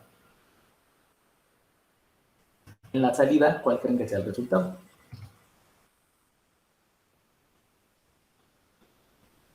Aquí la definición ya la cambiamos, estamos haciendo uso de esta variable, de este valor de acá. ¿Ok? Entonces tenemos aquí, en la función hacemos la creación de algo llamado varnu con valor 0, se hace la impresión del 0, pero en la parte externa estoy haciendo uso del segundo valor, del valor original que tenemos acá, que es un valor en 1. Entonces, en esto podemos darnos cuenta de que los ámbitos cambian. Aquí ya hicimos que el ámbito cambiara de la variable. En el primer varnu estamos usando el, ¿cómo se llama? El global, el completo de la página, y es por eso que en la primera salida y en la tercera salida son el mismo valor, el valor de 1, porque es el valor original que tenemos en el ámbito. Pero al momento de yo hacer una definición dentro de otro ámbito, estoy generando dos espacios de memoria. Estoy generando el espacio original completo de la página y un espacio de memoria pequeñito, reservado, que solo lo está trabajando la función. Es por eso que aquí yo tengo, aunque las variables se llaman igual, el cambio de valor del 0 no se mantiene en la parte externa, sino solo se trabaja en el valor interno. Pues acá yo, por ejemplo, podría poner varnum igual a 100. Vuelvo a hacer la impresión del valor. Al refrescar en mi página voy a ver que los dos cambios, los dos ámbitos de la variable están dentro de este contenedor, pero ya no existe en la parte de afuera. En la parte de afuera, en el ámbito general, estamos teniendo y conservando el valor de 1. ¿Qué es lo que estoy haciendo aquí? Con estas definiciones yo ya estoy cambiando de ámbito la variable varnum. Realmente son dos valores, dos variables, pero tienen el mismo nombre. No sé si eso es un poco lo que preguntabas, Alejandro. Sí, de hecho, bueno, una de mis dudas es no había visto que en la parte de abajo, después de la definición de la función click, después mandan llamar a la función. Entonces, yo pensaba que se ejecutaba hasta que presiones el botón, pero no, lo estás ejecutando porque abajo está la llamada. Sí. Entonces ya entendí esa parte. De hecho, aquí justo lo del botón, nada más para terminar el ejemplo. El botón tiene un atributo, que es realmente un evento llamado onClick, y aquí le voy a pasar mi función click. Vamos para terminar un poco del ejemplo.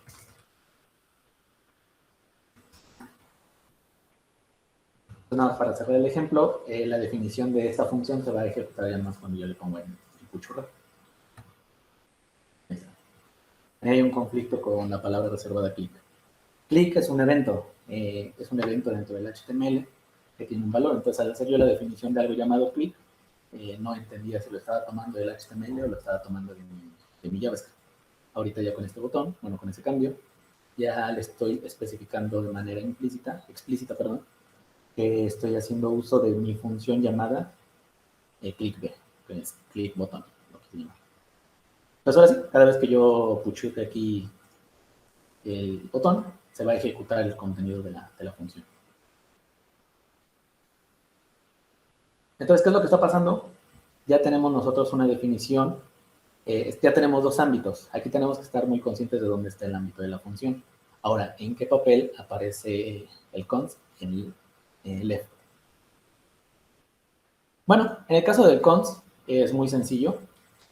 Como lo conocemos en cualquier otro lenguaje de programación, simplemente me ayuda a definir constantes. Las constantes, por definición, bueno, por buenas prácticas de programación, lo que vamos a hacer es definirlas con mayúscula. Valor clásico, valores clásicos de constante, pues no. Recuerden que todos estos códigos yo los subiría a la plataforma. Terminando la clase me quedaría un ratito nada más a generar ciertos comentarios que podrían ser de utilidades y se los subo sin ningún problema.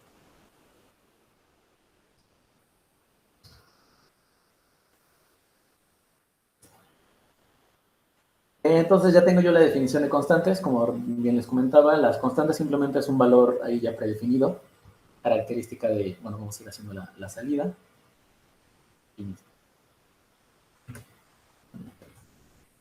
Voy a poner en la parte justo donde está el bloque de constantes.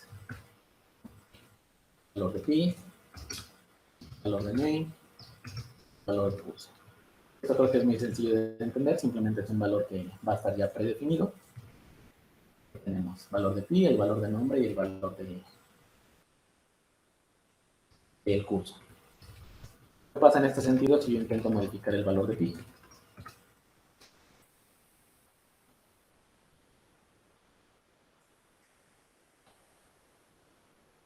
El valor de pi, pues bueno, no lo puedo modificar porque justamente se vuelve una constante, ¿ok? Es una forma muy sencilla de mantener un valor que queremos tener fijo, que no queremos que cambie.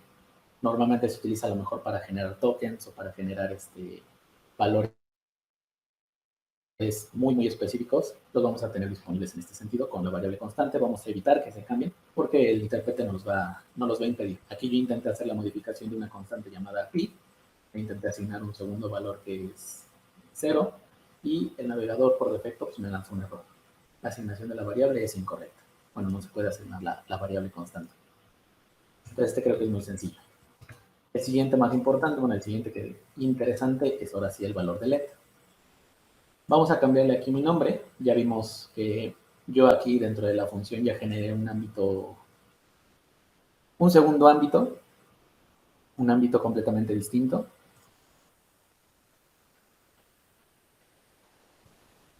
¿Qué pasa? Vamos a cambiarle el nombre. Nu. Valor numérico, variable numérico de la función. Ahora le voy a llamar var num_foo. Ahí disculpen los nombres que me van ocurriendo, pero luego son como al momento. Listo. Tenemos dentro de la variable y de la función ahora tenemos un valor llamado var num_foo. Ejecutamos, todo pasa como ya lo habíamos visto. En los primeros valores se ejecutan, se mantienen el valor original, pero ya tenemos un valor con un identificador distinto dentro de la función. ¿Qué pasa si yo, por ejemplo, le pongo, mi querido Enrique, cuál crees que sea la salida que nos va a dar esta definición? En el último console log, más bien dicho, en un console log antes del valor de otro bloque, ¿cuál crees que sea la salida?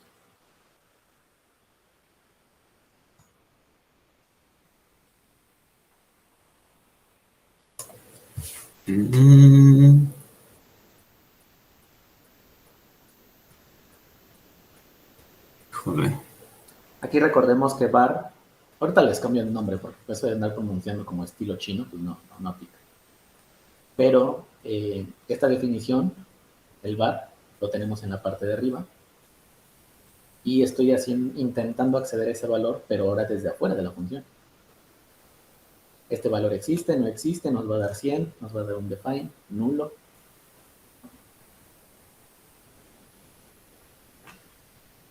Nos podría lanzar error.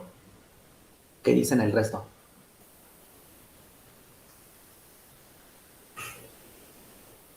Digo que parece un error porque no está definido dentro de la función principal, ¿no? Por acá Alejandro nos dice que nos va a dar un error, como el error que nos dio antes porque no está definida. ¿Tú qué dices, Jonathan? Bueno, como pregunta, ¿tanto Barlet y const tienen el mismo scope? ¿Cuál, perdón? ¿Las tres formas de crear variables tienen el mismo scope o tienen alguna propiedad que cada una se defina diferente? Justo a eso vamos. La definición de const Barlet tiene diferentes scopes. Ya te me adelantaste un poco, pero vamos a verificarlo, ¿va? En efecto, nos dice que no existe. No existe porque, justamente como comentaba Alejandro, no está definido dentro del ámbito general del documento. Se definió dentro de un pequeño ámbito que es solo propio de la función. Cada vez que definimos un objeto, que definimos una función, que definimos una clase, define su propio ámbito, un ámbito que conoceríamos como local, un ámbito pequeño, interno, que solo él conoce. Cuando se termina la ejecución, cuando da un return y lo que sea, regresamos al ámbito superior, y en este caso el ámbito superior sería el documento general. Como ya nos habían comentado hace rato, tenemos un entorno, un ámbito completamente general que es el documento completo del HTML. Al momento de hacer el console log, pues sí, en efecto, ya no tenemos un var, no tenemos. Es un poco lo que comenta Jonathan. ¿A qué le conocemos en JavaScript a eso de scope? a esto que yo le estoy comentando del ámbito. Tiene otras propiedades, tiene otros entornos que se utilizan en otras especies de programación, pero podemos quedarnos simplemente que es un scope diferente, es un ámbito diferente. Ya tenemos un entorno completamente diferente. Cuando termina la función, ese ámbito se muere, desaparece, y vamos ahora al ámbito general, en donde ya no existe esta definición.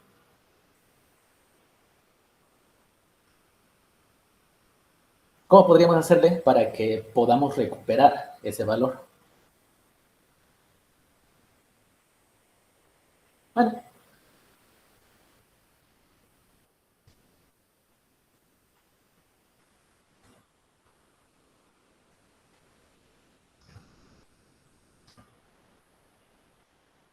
voy a cambiar esta definición por el valor de let.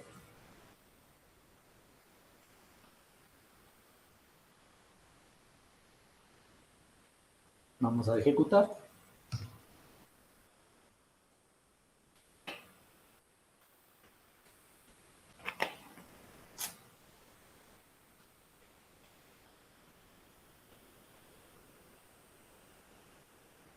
Tenemos una definición y bueno, en este caso nos vuelve a dar este mismo error. ¿Por qué? En el caso de la función de scope, de var, const ya vimos que funciona. Bueno. Eso es, bueno, nada más para puntualizarlo. Const se vuelve un valor global porque está a la misma altura del var. Se puede modificar dentro de la función. Dentro de la función, pues bueno, puede existir cualquier valor que esté en el ámbito superior. En el ámbito inferior ya tenemos un valor de let, ¿ok? En la propia definición. Pero volvemos a ver que tenemos nosotros aquí un valor de var_num_fun que nos vuelve a dar este valor de que no está definido. Seguimos sin tener acceso a ese valor porque se está modificando la función. Entonces, perdón. Aquí en entonces esta definición estamos viendo que estos valores se comportan de manera similar porque estamos dentro de un mismo ámbito, dentro de una misma función. Ahora, si esta lógica se mantiene, entonces yo puedo utilizar el valor de let en cualquier momento dentro del ámbito de la función. ¿Qué es lo que permite let? Me permite generar ámbitos dentro del valor, valores, variables dentro del ámbito que ya está definido. Otro ejemplo que podemos utilizar, que puede ser un poco a lo mejor más claro. Ahorita llegamos a los bucles. Esta parte no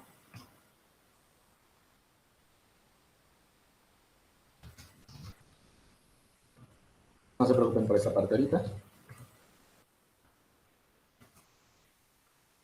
Voy a tomar simplemente la definición de esta función. Ya tenemos el valor de let. Lo voy a cambiar por var para que vayamos viendo un poco las diferencias. Voy a quitar todos los console log por el momento para tener solo la salida de la ejecución de la función click B. La sentencia for, como muchos ya han trabajado en otros lenguajes de programación, es exactamente lo mismo aquí en JavaScript. Tenemos un ciclo de repetición donde vamos a ejecutar una cierta cantidad de veces este código. En este caso voy a hacer la implementación y la escritura simplemente de esta función. Este bloque de código. ¿Qué es lo que estoy pidiendo aquí? Es que aquí la salida sea i.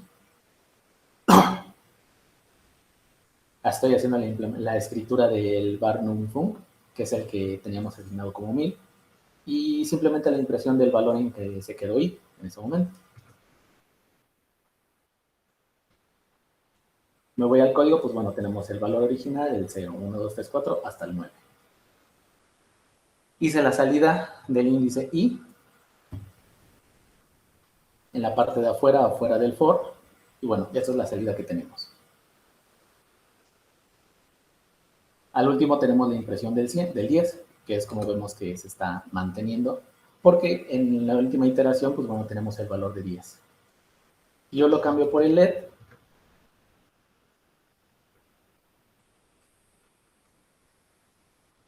Ahora tenemos un error. A ver, ¿a quién? Disculpen si agarro más a unos que otros, apenas estoy viendo a cada uno. Pero vamos con Alejandro. Alejandro, ya te pregunté. Pues creo que ya les he preguntado a todos, ¿no? Bueno, volveremos a empezar entonces. Alejandro, ¿por qué crees que al cambiar el valor de LED aquí me dio un error, pero al mantenerlo como var, sí me dejó?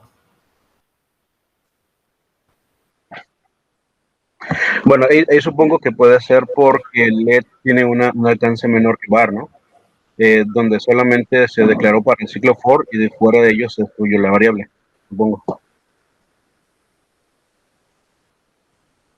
Ok. Ángel, a ver, cuéntame.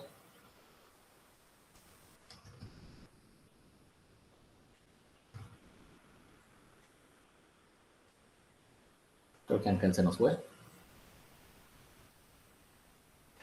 Aquí estoy, pero no sé. Opino igual que Alejandro. Lo mismo. No, sí, es correcto.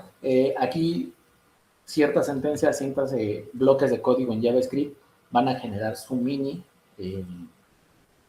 bloque de memoria. En este caso para el for, como bien comenta Alejandro, aquí como en otros lenguajes de programación, creo que esto también se implementa, por ejemplo, en Python, nosotros hicimos la definición de una variable, pero solo funciona para este entorno, para este segmento de memoria. Solo va a ser utilizable mientras estoy dentro del ciclo for. Entonces, en el momento en que termine de hacer la utilización del for, salgo e intento acceder al i, pero i ya no existe, porque i se definió de manera local, aún más local, como bien dice Alejandro, dentro de los ámbitos de la función. Dentro del ámbito de la función se creó un pequeño ámbito, todavía más pequeño, para el uso de var. Eso en ese caso. Entonces solo se definió hacia abajo, se definió internamente. Todo lo que esté dentro de sí lo va a poder utilizar. Pero una vez que se salió, ya no existió. Ya terminó el ámbito del for, y entonces si intento acceder ahí, ya no existe. ¿Qué pasa si le pongo, por ejemplo, un var? Pues bueno, entonces sí hago que se defina de una manera más global.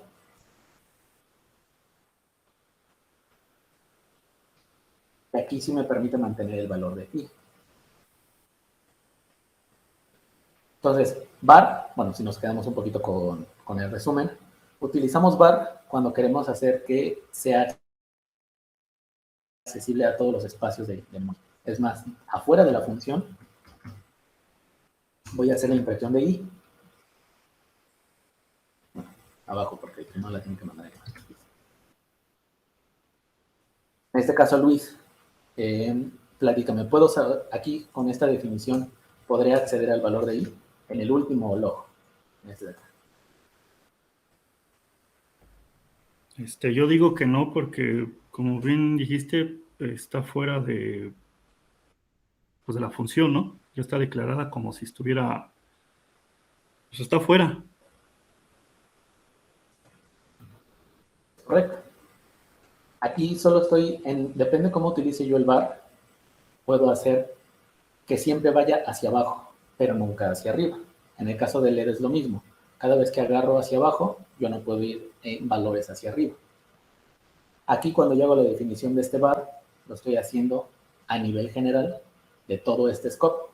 Si yo hago la definición de un var aquí adentro, también podría accederlo en cualquier parte de la función. Pero en el momento en que lo cambio a LED, pues bueno, ya no puedo acceder ni siquiera en este segundo, en este primero. De hecho, aquí en la sección, en realidad el error me lo está marcando en la línea 67, el error está aquí. Ni siquiera llegamos a esta ejecución. Aquí es donde ya me marcó un error. Entonces, simplemente hay que tener en consideración eso. Var es más general, LED es más puntual, más pequeño. Vale. Y const normalmente es un valor que siempre se intenta mantener global. A no ser que se defina igual dentro de los ámbitos de la función o del ámbito del for, solo va a mantenerse dentro de ese aspecto. Pero bueno, la única diferencia con el const es que es un valor que no se va a modificar. Perdón, y sobre la declaración de las variables, digamos, ¿es tipo como la aplicación de C++ o es tipo como otros lenguajes? Hay lenguajes en donde tú puedes declarar la variable antes de utilizarla, después de utilizarla o más abajo, y se puede reciclar esa variable. pero en C++, si no la has declarado previamente antes de utilizarla por primera vez, te genera un error. Entonces, ¿cómo se puede hacer el trabajo de tutoriales aquí? El último no te alcancé a escuchar bien, ¿me lo repites? Así, ¿cómo podría ser entonces el uso de las variables en JavaScript? Si se puede declarar en cualquier parte del cuerpo de la función o se tiene que declarar siempre en la parte de arriba. O sea, Ya. antes. Hemos estado utilizando, bueno, aquí ya no lo volvemos a usar.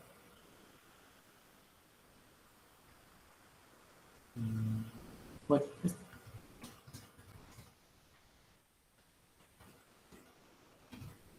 aquí se ve claro que en la línea 67 estoy haciendo la definición de var num, pero en una línea anterior estoy haciendo el uso de esa variable var num, ¿ok? De hecho, desde arriba, desde la 59, creo que estoy haciendo la definición.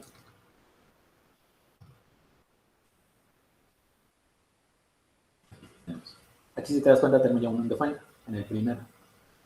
Voy a quitar los console log del Sí. Vamos a ver aquí un poco más claro.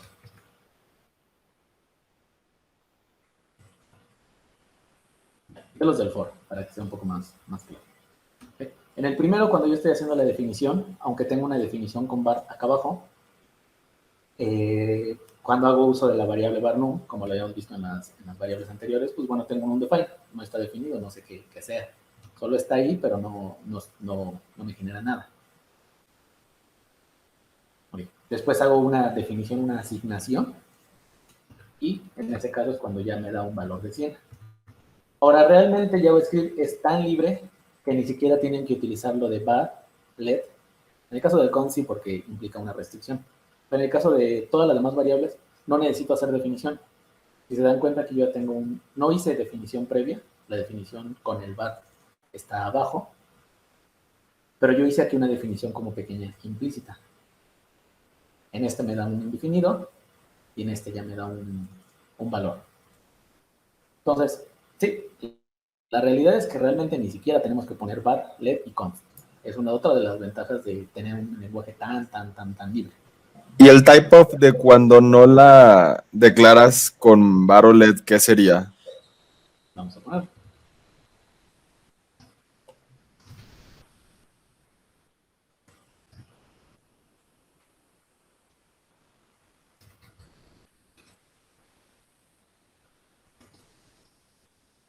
En esta línea, en el 58, tenemos el typeof y simplemente acceder al valor directo, ¿no? No sé si se alcanza a ver ahí en la consola. Si lo están haciendo ustedes en sus computadoras, podrán ver que tiene un color como más blanquito y cuando hago uso del valor interno, no tanto del typeof, me da como un gris un poco más clarito. ¿A qué me refiero con esto? Cuando yo hago el typeof de algo que no está declarado, me deja una cadena de texto. No es tal cual una clase, sino simplemente una cadena de texto indefinida. Pero es una cadena de texto, no es un valor ni es nada. Es como en el otro. Los otros, cuando poníamos el typeof de número, tal cual me apareció una cadena de texto number, ¿no?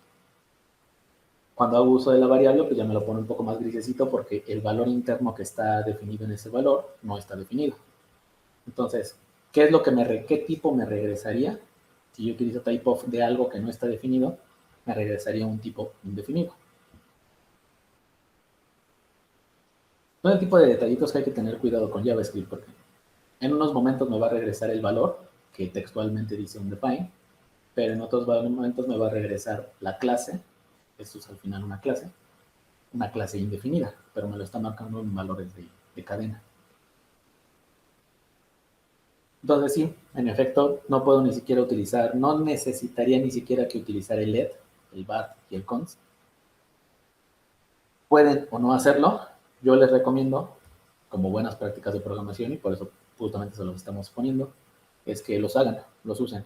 Y más formalmente, con la pregunta que me comentaba Alejandro, las buenas prácticas de programación, independientemente del lenguaje en el que estés trabajando, es que las definiciones las hagas al principio. Ok, muy bien, gracias. Ahora, realmente no me dio error. O sea, mi código podría seguir corriendo. El único que me dio error fue el de abajo porque sí, ya el ámbito cambió completamente. El de acá. Ahora sí me está dando el error en la línea 58. En la línea 58. Ahí sí ya es un error donde no encuentra ni siquiera referencia. Ya estamos en un ámbito diferente, ya estamos en un entorno diferente. Entonces, por eso que ya me da ese error. Pero realmente, mientras estemos trabajando en el mismo ámbito, no es necesario tener la definición de var y let para poder definir variables. Simplemente con poner un identificador igual a sería necesario. Ahora, ¿qué valor toma, qué identificador, qué ámbito tomaría por defecto? Tomaría por defecto el valor de var. El comportamiento de var. Vaya.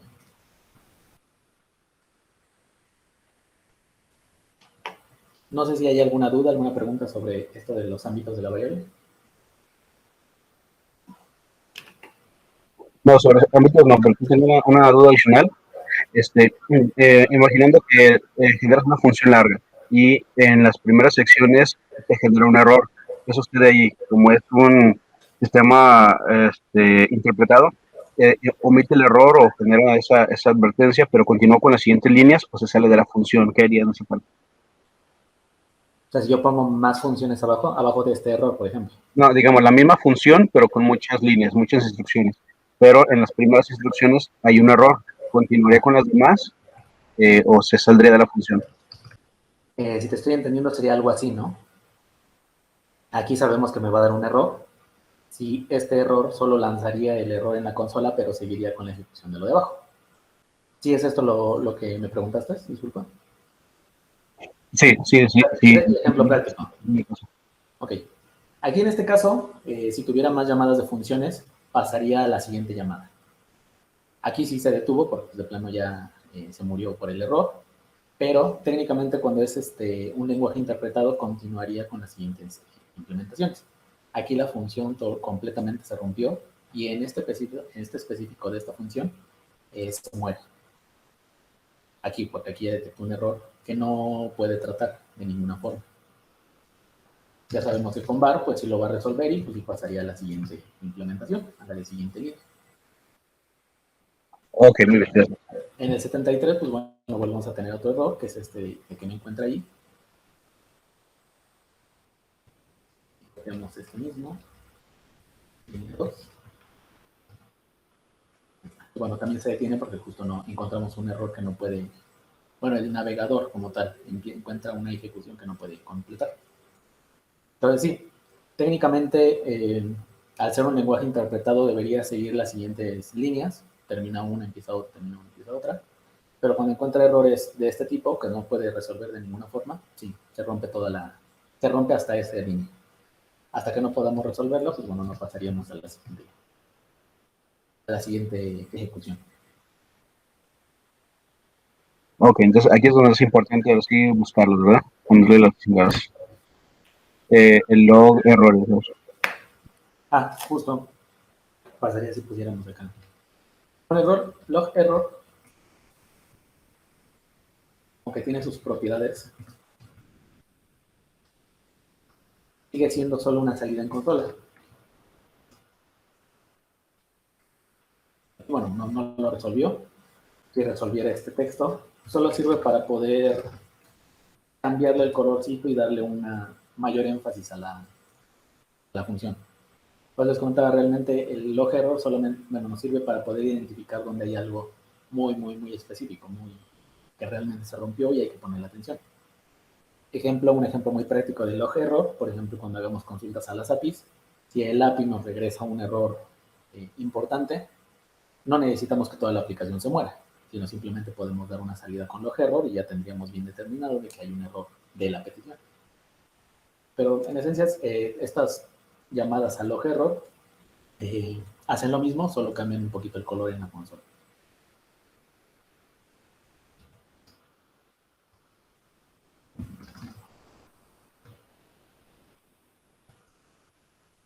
Ya tenemos el error, listo. ¿Alguna otra duda? ¿Todo bien por acá, Brian, Luis, Jonathan?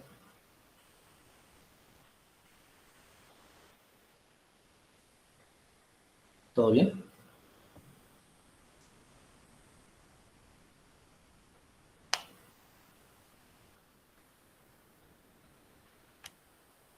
Bueno, vamos a pasar ahora al siguiente tema. Vamos a irnos. La parte de operadores, aquellos que ya tengan conocimientos, los operadores de igual, comparación y todo esto funcionan exactamente igual. ¿Okay?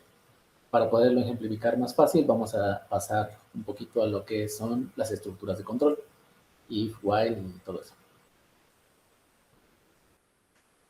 ¿Qué son las estructuras de control? Nosotros vamos a tener estructuras donde podemos hacer validaciones condicionales. Vamos a tener formas de determinar por qué flujo se va a mover una aplicación, un código, para poder tomar una especie de decisiones muy, muy básicas. En algún otro lenguaje de programación funciona exactamente igual. De hecho, la definición de una función if es exactamente igual. Tenemos la palabra reservada if, la condicional, que tiene que ser verdadera o falsa. En base a ello, si es verdadera, ejecuta la parte interna del código. Si es falsa, no la ejecuta. Aquí, pues, eso es muy, muy, muy sencillo. Tenemos un valor booleano, valor true. Nunca especificamos que fuera valor booleano, simplemente le asignamos un valor true. Por defecto ya nos determina que es un booleano. Y estamos haciendo la validación con un check. ¿Ok? Entonces, en este caso, si funcionó, false. Ejecución no se realiza, porque esta validación no se cumplió. Check tiene que ser verdadero, en este caso es falso, pues bueno, estamos ejecutando. El siguiente ejemplo sería hacer una validación.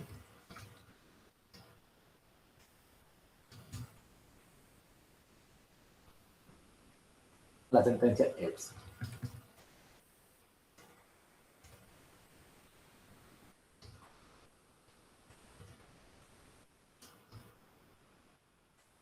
Es muy sencillo, como ya lo conocen en cualquier otro lenguaje de programación, funciona igual.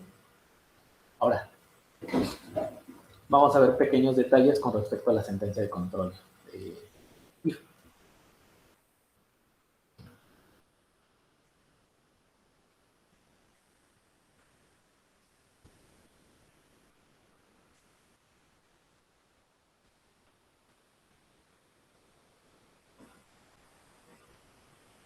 Mi buen David Emanuel, viendo esta sentencia y lo que ya vimos con respecto a las variables, a la definición de variables, yo tengo una variable que por definición va a terminar onDefine. Si estoy haciendo la validación con un if de algo que es onDefine, ¿cuál crees que sea la salida? ¿If check o if not check? Vale, no me veo.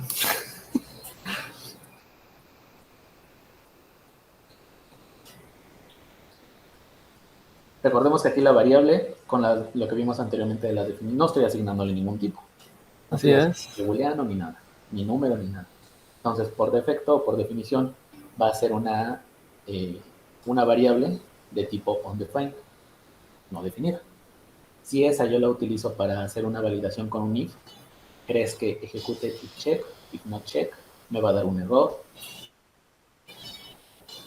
Desconozco si... No sé. Ok, vamos a ejecutarlo.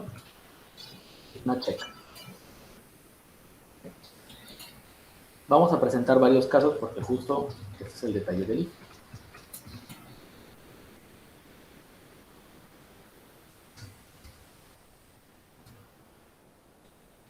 Con lo que vimos ahorita de que me reejecutó esto, si yo ahora pongo una asignación de un valor nulo, ¿será verdadero o falso?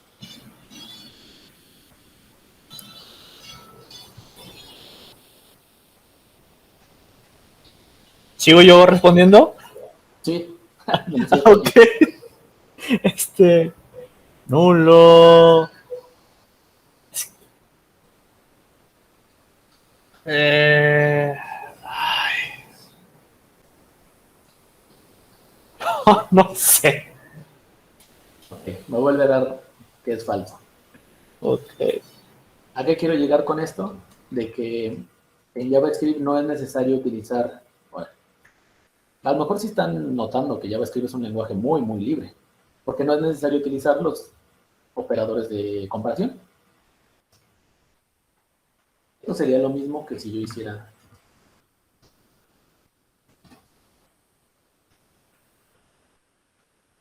Más bien dicho, es igual. Esto es diferente.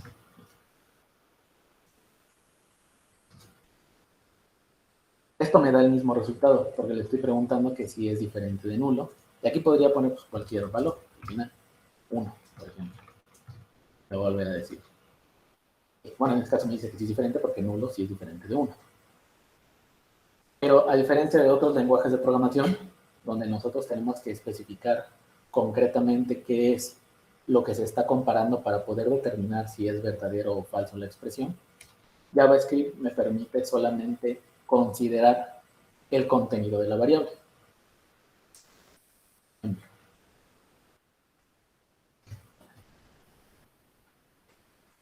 Con esto yo le estoy preguntando, hola, bueno, en este caso check, ¿existe? ¿Tiene un valor que se considere que existe? Me estoy diciendo que sí. Yo no estoy haciendo una comparación de este tipo. O sea, si quisiera, por ejemplo, no sé.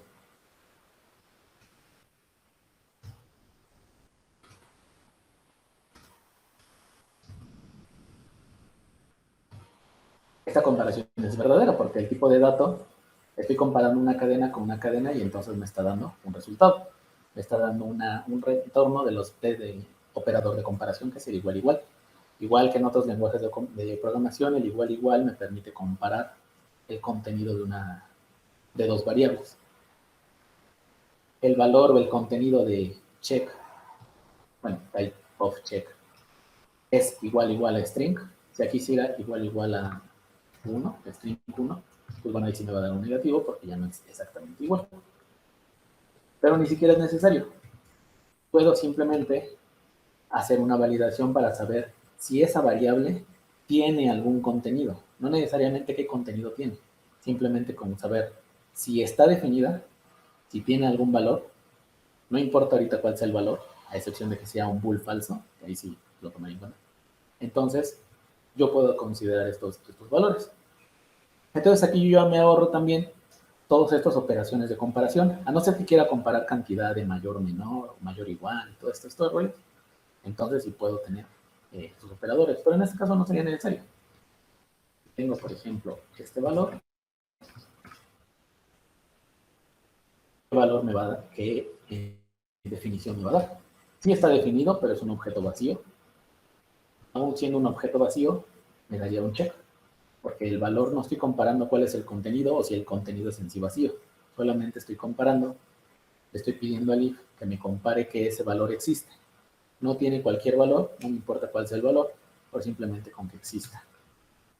Algo diferente a que si yo tomo el null.